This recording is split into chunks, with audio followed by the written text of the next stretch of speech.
வான்மலரின் இனிய நல்வாழ்த்துகள்.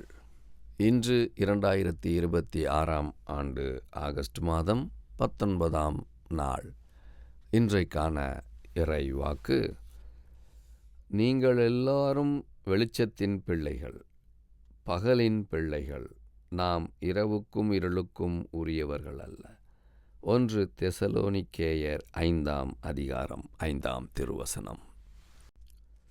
நாம் வெளிச்சத்தின் பிள்ளைகள். முதல் மனிதன் ஆதாம் வெளிச்சத்தின் பிள்ளையா அல்லது இருளின் பிள்ளையா என்பதை குறித்து ஒரு பட்டிமன்றம் வைத்தால் யார் ஜெயிப்பார்கள்? ஆதாம் இருளின் பிள்ளையாக இருந்திருக்க முடியாது. ஏனென்றால் கடவுள் ஆதாமை உருவாக்கினார், அதிலும் தமது சாயலாகவே உருவாக்கினார். ஆனால் ஆதாம் வெளிச்சத்தின் பிள்ளையாக நடந்து கொண்டாரா? அப்படியென்றால் கடவுளின் சமூகத்தை விட்டு ஆதாம் ஏன் ஒழிய வேண்டும்? ஏன் தன் குற்றத்தை ஏவாள் மீது போட வேண்டும்? இந்த ஆதாமை கடவுள் என்ன செய்தார்? இன்று கடவுள் நம்மை என்ன செய்வார்? ஆதாம் பாவம் செய்து இருளின் பிள்ளையாக மாறினார், தண்டிக்கப்பட்டார். நமக்கும் இதே நிலைமைதான். யோசிப்போம். நமது தியான பகுதியில் தூய பவுல், நீங்கள் எல்லோரும் வெளிச்சத்தின் பிள்ளைகளும் பகலின் பிள்ளைகளுமாயிருக்கிறீர்கள் என்கிறார்.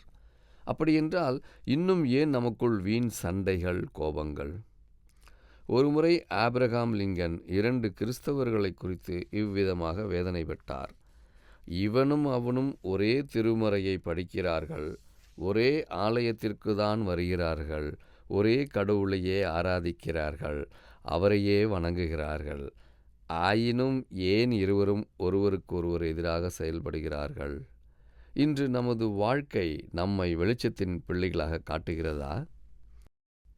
நமது ஆண்டவர் இயேசு மலைப்பிரசங்கத்தில் உலகத்தின் வெளிச்சம் நீங்களே என்கிறார். நாம் கிறிஸ்துவின் பிள்ளைகள் என்பது மெய்யானால், உலகிற்கு ஒளியாக வந்த அவரின் பிள்ளைகளாக அந்த வெளிச்சத்தை நாம் உலகத்திற்கு கொடுக்கலாமே. நாம் வெளிச்சத்தின் பிள்ளைகள் என்று சொல்லிக்கொண்டு இன்னும் விழுந்துபோன ஆதாம் செய்த தவறையே நாமும் தொடர்ந்து செய்வது ஏன்? இன்றே கடவுளின் வெளிச்சத்தின் பிள்ளைகளாய் வாழ்வோம். ஆண்டவர் நம்மை ஆசீர்வதிப்பாராக. ஜெபிப்போம்.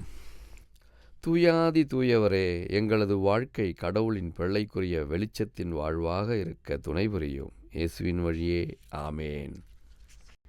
இன்றைக்கான கேள்வி: இயேசு மலைப்பிரசங்கத்தில் உலகத்திற்கு வெளிச்சம் யார் என்கிறார்?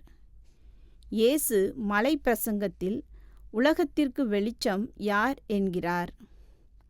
கேள்விக்கான பதிலை கீழ்க்கண்ட எண்ணுக்கு SMS அல்லது வாட்ஸ்அப்பில் அனுப்பவும்.